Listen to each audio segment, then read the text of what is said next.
민주당과 이재명 대통령의 일방 독주가 서서히 현실이 되고 있습니다.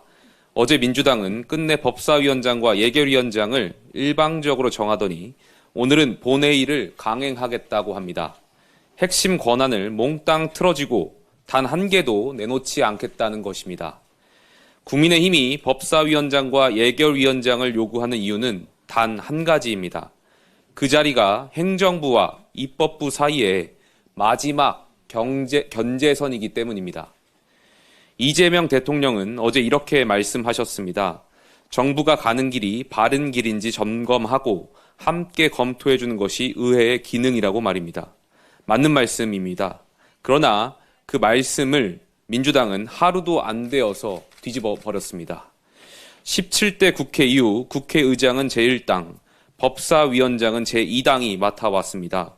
그게 헌정사에 확립된 관행이자 견제와 균형의 원리였습니다. 심지어 18대 국회에서는 83석의 야당에도 법사위원장을 맡겼습니다. 그런데 지금 민주당은 그 헌정 정신을 권력으로 모조리 짓밟고 있습니다. 국회를 사유화하려는 것입니까? 아니면 이재명 대통령의 입법 독주에 들러리를 서겠다는 것입니까? 지금 국회에는 이재명 재판중지법, 이재명 면소법, 대법관 증언법이 줄줄이 대기 중입니다.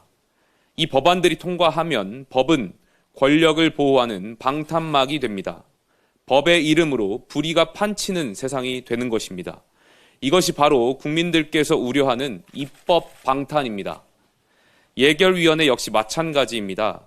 이재명 대통령과 민주당은 집권하자마자 전 국민 현금 살포를 밀어붙이고 있습니다.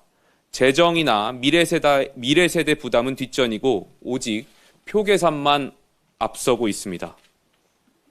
이번 추경안이 그대로 통과된다면 국가 부채는 1,300조를 돌파합니다. GDP 대비 국가 채무 비율은 50%에 육박하게 됩니다. 총리 후보자라는 사람은 청문회장에서 국가 채무 비율이 20에서 30%라며 현실감 제로의 답변을 늘어놓기도 했습니다. 이렇게 무능하고 무지한 정권이 나라 살림을 망치려 드는데 야당에 이를 견제할 수 없다면 대한민국은 무너질 수밖에 없습니다.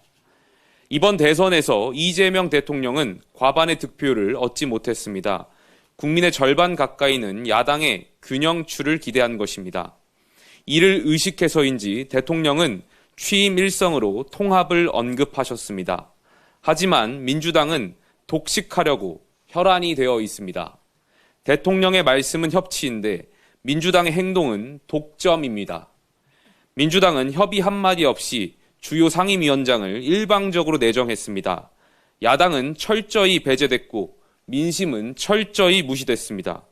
분명히 경고합니다. 국회는 대통령의 하청기관이 아닙니다. 국회는 집권 여당의 전리품이 아닙니다. 국회는 개인의 소유물이 아닙니다. 그런데 지금 국회는 민주당과 이재명 대통령에 의해 장악당했습니다.